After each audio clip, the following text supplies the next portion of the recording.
Although there's not a bright line between Reconstruction racial terrorism like the Colfax Massacre of 1873 and the era of Jim Crow race riots and lynchings, we see a simultaneous growth of race riots, which generally meant white invasions of black or other racial minority areas, racial lynchings, and Jim Crow laws. This is to say these three things went along together.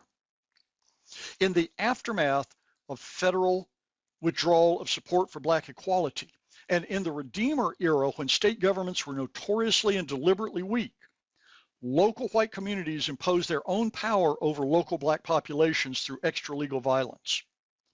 This section of the lecture is an overview of race riots and the rise of lynchings until Jim Crow laws took effect.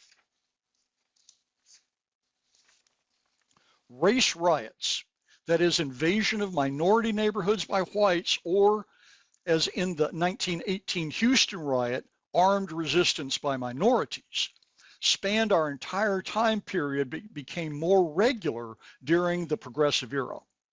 I present this list that you see here in this way so you get an idea of the chronology and the concentration of riots and massacres from 1895 to 1921, but I'll only highlight 4 of these.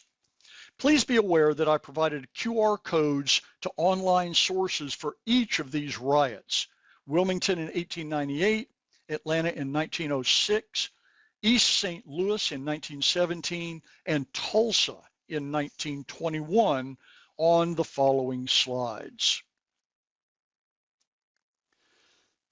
The first race riot I highlight is the 1898 Wilmington, North Carolina coup d'etat. Wilmington was the largest city in North Carolina in the 1890s. It had a majority black population, and many black citizens were economically prosperous and politically powerful. These citizens and their populist Republican fusionist allies dominated Wilmington politics in the 1890s, while white and Democratic Party resentment rose. Tensions were high, and in the 1898 elections, led white supremacist organizations to call for Wilmington's black citizens to leave town. When they did not comply by the November 10th deadline, whites attacked the black-owned newspaper office. The white mob grew to 2,000 and began ransacking black neighborhoods. The leaders of the mob forced the city government to resign at gunpoint, then declared themselves the new government. That government banished 20 black leaders and their white allies from town. The violence led to the death of somewhere between 60 and 300 black citizens.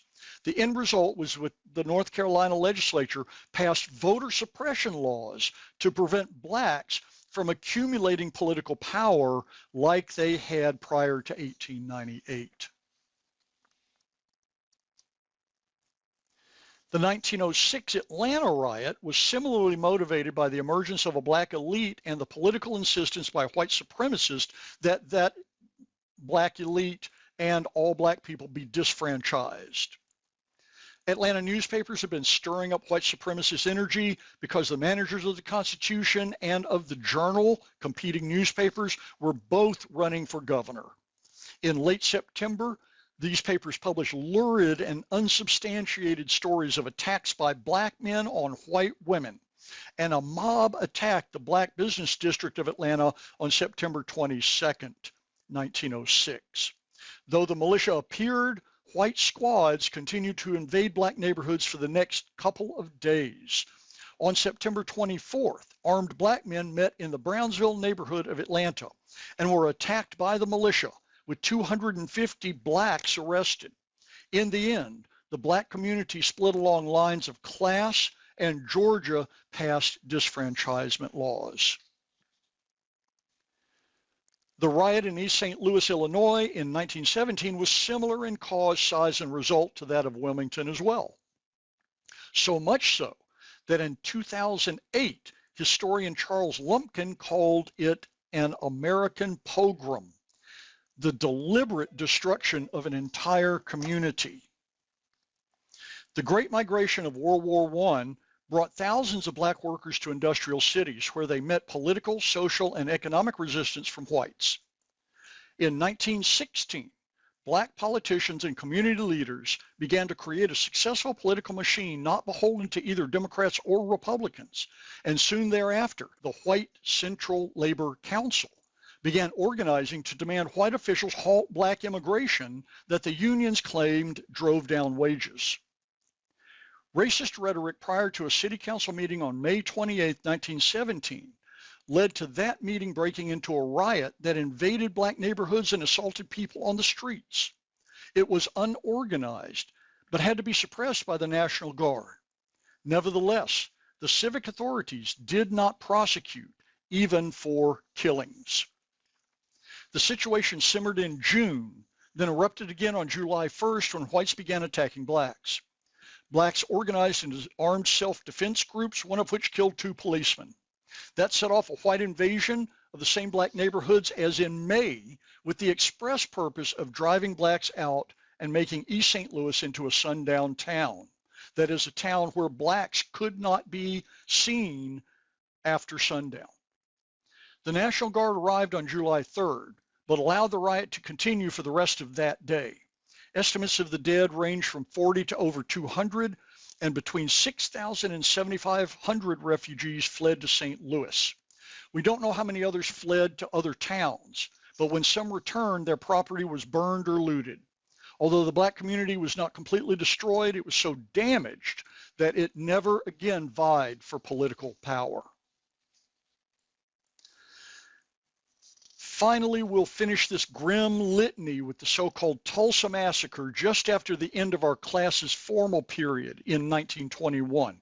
But its severities and links to the progressive era make it part of our discussion here. Greenwood was the black area of Tulsa, Oklahoma, and had, like Durham, North Carolina, developed into a prosperous district called one of the Black Wall Streets of the nation. We'll talk about this in our next lecture too. There, in Tulsa, on May 30th, 1921, a reported assault of a white woman by a black man in a lurid newspaper report led to a mob forming at the courthouse where the accused was being held the following day, May 31st. The sheriff and black community members were there to protect the accused, while white community members were there to express outrage. Shots rang out, and the blacks retreated back to Greenwood. That night and the morning of June 1st, whites burned and looted 35 blocks of Greenwood. The New York Times reported on May 24, 2021, that 1,250 homes were destroyed and property damage was 1.8 million in 1921. They killed between 36 and 300 people. The National Guard arrived to quell the riots and arrested almost the entire black population of Greenwood and released them only when individual white people took guardianship. The Red Cross came to Greenwood to help and stayed for months because the destruction was so bad. No civil authority intervened to stop the riot or prosecute the rioters, but they did intervene with efforts to rebuild, which left the Greenwood district in ruins and the neighbors' wealth destroyed. The litany of outrages committed in support of white supremacy continues with the extra-legal violence of lynching. This graph shows lynchings by year, 1883 to 1941, and by region. The former slave states are in gray, all other states are in blue, and the total number of lynching is in black. You can see that the lynching skyrocketed in the early 1890s just as the federal government withdrew its last protections and state legislatures began imposing Jim Crow laws. A new generation of white men was taking power, one that had seen and feared the political and economic power of the emancipated and who had little patience with their fathers' paternalistic attitudes towards blacks. These new men, many of whom became middle-class progressives, used the coercive power of the state to suppress black political activity and create a caste system. Before they could secure legal Jim Crow, they suppressed black actions on individuals. These whites understood that violence against some they could call malefactors would discipline entire communities into subordination. As historian Amy Louise Wood writes, quote, even one lynching reverberated, traveling with sinister force down city streets and through rural farms, across roads and rivers. Lynching assumed this tremendous symbolic power precisely because it was extraordinary and public and visually sensational, unquote. So they lynched. The spectacle lynchings that we think of, where the entire white community turned out to celebrate vile executions without the benefit of law, mirrored long traditions of public executions that often appeared to be arranged as entertainment, such as hanging days at county seats. The Equal Justice Initiative estimates that 4,000 African Americans were lynched between 1877 and 1950.